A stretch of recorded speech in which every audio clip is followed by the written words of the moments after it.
কেয়া ঘোষের কাছে আসছি। কেয়া ঘোষ কিছু মনে করবেন না, কিন্তু আমার নিজের আড়ষ্ট বোধ করছি আমি সঞ্চালক হিসাবে।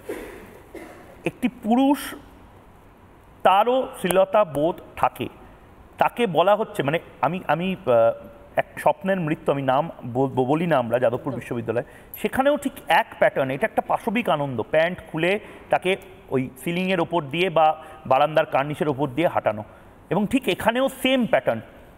এটা তৃণমূল কংগ্রেস কেন করছে জানেন তো? তার কারণ তৃণমূল কংগ্রেস বুঝে গেছে হয়তো যে 2026, 29, 31 সবসময় তৃণমূলই আসবে। এই ঔদ্ধত্যটা এই চ্যাংড়া ছেলেগুলো পাচ্ছে, তার কারণ তারা বুঝতে পারছে মাথার ওপরে কারোর বড় হাত আছে।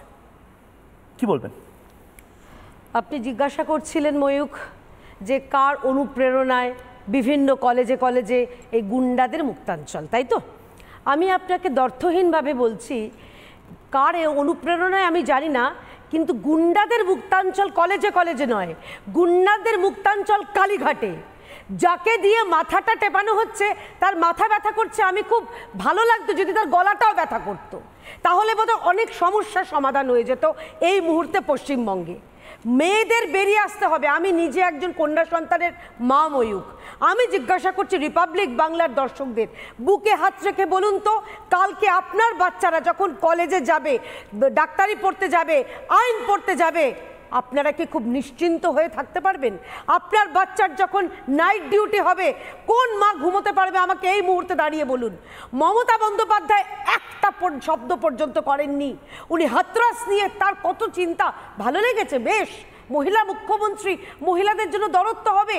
তো আমার কসবার মেয়েটা বাংলার মেয়ে নয়, তার জন্য কেন? তার জন্য একটা শব্দ উনি উচ্চারণ করেননি, কারণ উনি জানেন কলেজে কলেজে ম্যাঙ্গো ব্যাঙ্গো ট্যাঙ্গো মডেল না থাকলে কামাই হবে না। গরু, রেশন, বালি, অনেকেই তো জেলে ঢুকেছে, আপাতত খানিক স্বস্তিতে তারা জামিন পেট ঘুরঘুর করছে, আবার কি জানি কবে ডাক আসে জানি না। তাই এখন কলেজের মডেলে টাকা তুলে 25-75-এর ভাগটা চাই। আর তাই এই ম্যাঙ্গো থেকে শুরু করে নরসিংহ দত্ত কলেজ, সমস্ত জায়গায় এই ম্যাঙ্গো মডেল, মনোজিৎ মডেল অব্যাহত রয়েছে। আর একটা শেষ কথা বলতে চাইছি, আর আপনি বারবার অনুপ্রেরণা বলছেন ময়ূক, যে রাজ্যে একটা বাথরুম, একটা টয়লেটের পর্যন্ত উদ্বোধন হয় না মাননীয়ার অনুপ্রেরণা ছাড়া, আপনার কি মনে হয় যে একজনের অনুপ্রেরণা ছাড়া এই রাজ্যে এই সব দুষ্কর্মগুলো হচ্ছে?